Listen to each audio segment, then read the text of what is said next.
wasn't on track to be as tall as Dad, but being only 13, I hoped that could still turn around. I was starting to get some hair on my upper lip if you stared hard enough. Dad looked from Michael to me to the gluey balloon.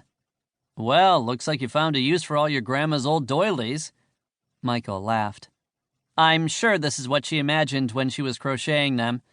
Will you help?" "It's what I've been training for my whole life," Dad said. "But first, let me scrub off the dust."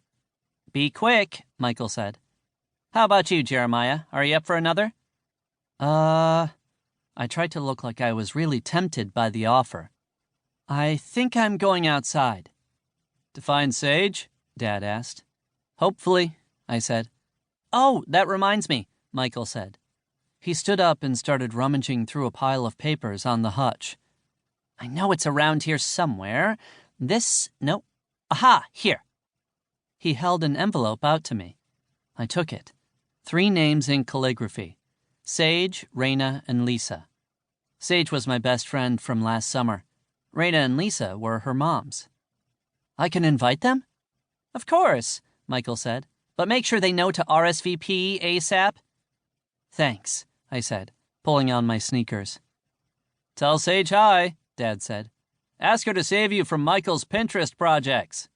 "Ha ha," Michael said, then started blowing up another balloon. "This summer, maybe the 2 of you will explore the other half of Minneapolis," Dad said. Michael tied off the balloon. "Or the rest of Minnesota." "You could start a new community garden," Dad said. "Or save another old man in need," Michael said. "Or just save the rest of the neighborhood," Dad said. "Or—" "Geez," I interrupted them. That's what life was like with Sage. Open, alive. But I snorted and held up the invitation. "I just have to deliver this." I walked down the 3 flights of steps and out the front door. The sun was bright. The wind blew until the trees danced in the park across the street. The park is where we always met up last year. And there she was, across the street, lying on her back on the green grass of the park. Her giant, curly mass of hair made a pillow under and around her head. The light glittered off her rainbow sequined sundress as she stared up into the sky with those wide green eyes. She had often done this last summer, lying back, naming the clouds that floated by as if they were a family. Same place, same Sage. Making friends was never easy for me, but somehow with Sage, our friendship practically grew by itself. She had 2 moms like I was about to have 2 dads. The Stevens Square neighborhood was full of what Dad and Michael called dinks, double income, no kids, which meant that finding another person my age had felt super lucky. She was alone, I was alone. Maybe when there aren't a whole lot of other options, it's easier to be friends with whoever comes your way. Even though she was the only option, I still really liked her. I never knew what kind of things might happen when she was around, whether that was going to be an epic bike ride along the Mississippi or searching for her favorite paintings at the art museum. I smiled as I started to cross the street.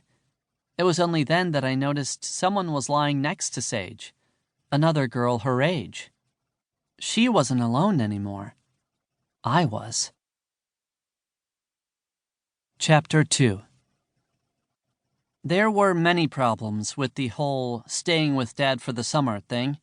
I loved it and all, but it was also hard to switch back and forth between Iowa and the Twin Cities. Leaving all my friends for 3 months always made me the outsider when I returned in time for school. Sure, I could text them, and I did, but mostly texting them just showed me over and over what I was missing with them. 3 months was just enough time to be out of the loop about everything. And then, coming to stay with Dad and Michael, I had been away from them for 9 months and had to catch up. I had to hope that whatever friends I'd made the previous summer were still going to be my friends this year. Sage and I only had last summer together, but still, she was my best friend in Minneapolis. But now there was this stranger. The girl lying next to Sage seemed to share her love of bright colors. Her long skirt was hot pink, and her dark brown face and shoulders were surrounded by a purple head covering with crystals sewn on. It was a hijab. Michael had taught me